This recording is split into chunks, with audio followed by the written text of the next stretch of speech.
বাড়িতে থাকা কাঁঠালের বিচিগুলো ফেলে না দিয়ে এই রেসিপিটা তৈরি করে নিয়ে বাড়ির সবাইকে চমকে দিতে পারেন। তাছাড়া এই রেসিপিটা তৈরি করে আপনারা অনেক দিন পর্যন্ত সংরক্ষণও করে রেখে দিতে পারেন।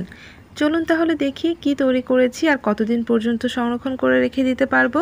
কাঁঠালের সময়টাতে সবার বাড়িতে অনেক বেশি কাঁঠালের বিচি জমা হয়। কাঁঠালের বিচির আমরা অনেক ধরনের রেসিপি করি, তবে এই রেসিপিটা বানিয়ে আপনারা অনেক দিন পর্যন্ত সংরক্ষণ করতে পারবেন। আমি বেশ অনেকটা কাঁঠালের বিচি নিয়েছি, এরপর আমি শুকনো তাওয়ায় দিয়ে ভেজে নিচ্ছি। কাঁঠালের বিচিটাকে আমি শুকনো তাওয়ায় ভেজে সিদ্ধ করে নিব। বিচিগুলোকে নেড়েচেড়ে ভেজে নিতে হবে। চুলার আঁচটা মিডিয়ামে রেখে কিছুক্ষণ এভাবে নেড়েচেড়ে ভেজে নিলে বিচিটা খুব ভালোভাবে সিদ্ধ হয়ে যাবে। তবে চুলার আঁচটা একদম বাড়িয়ে দেওয়া যাবে না, মিডিয়াম আঁচে বিচিগুলোকে ভেজে নিতে হবে।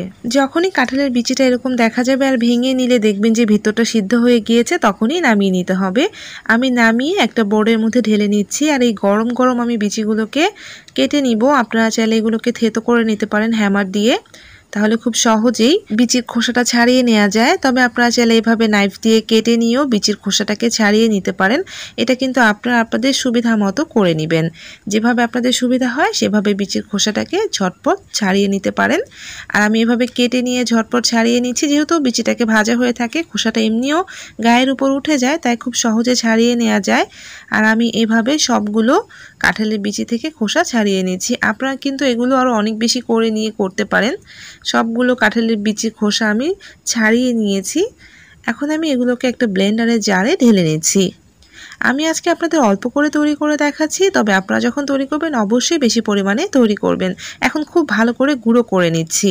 খুব ভালো করে ব্লেন্ডারে গুঁড়ো করে নিয়ে আসছি। ঠিক এরকম গুঁড়ো হতে হবে। এটা তো একদম মিহি গুঁড়ো হবে না, এরকম একটু দানা দানা ভাব থাকবে।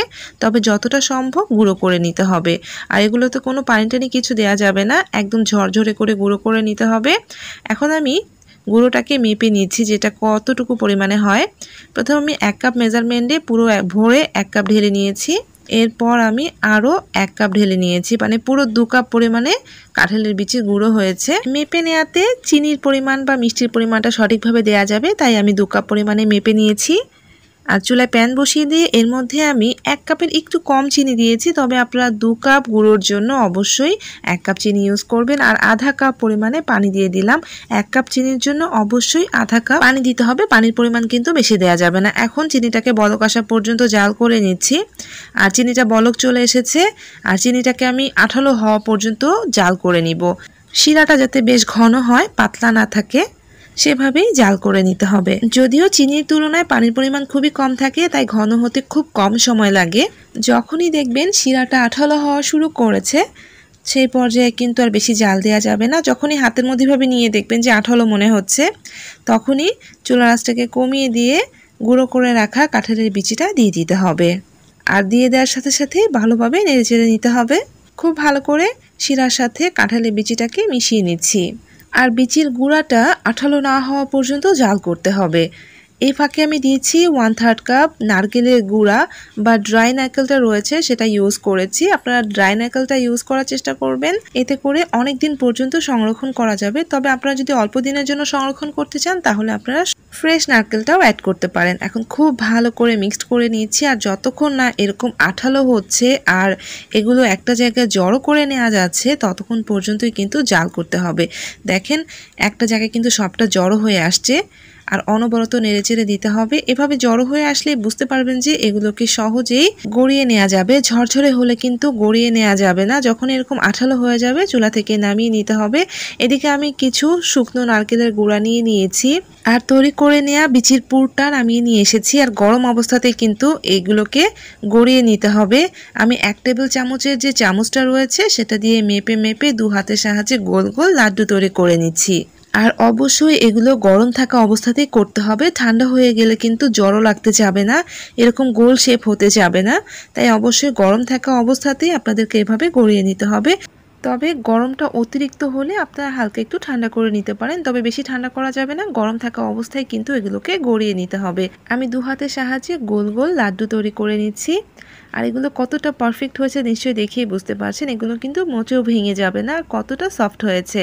আর এভাবেই আমি সবগুলো লাড্ডু একই শেপে তৈরি করে নিচ্ছি। আর এই 1 টেবিল চামচের মাপ দিয়ে আমি করে নিচ্ছি, এতে করে সবগুলো লাড্ডু একই সমান হবে।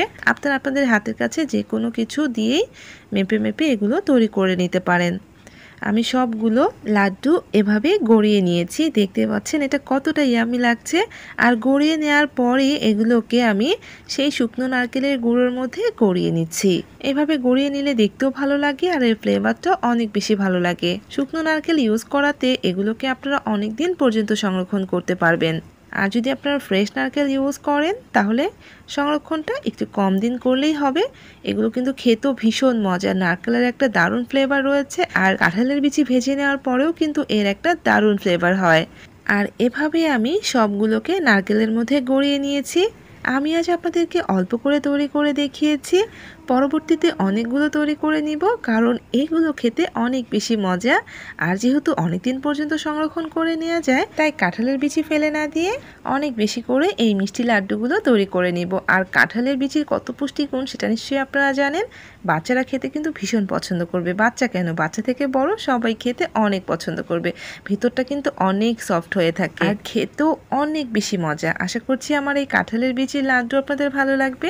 আপনারাও কাঁঠালের বিচি ফেলে না দিয়ে লাড্ডু তৈরি করে এভাবে সংরক্ষণ করে নিন। আর রেসিপিটা ভালো লাগলে প্লিজ একটা লাইক দিতে ভুলবেন না। আর অবশ্যই চ্যানেলটাকে সাবস্ক্রাইব করে আমার সাথেই থাকবেন। সবাই ভালো থাকবেন। আল্লাহ হাফিজ।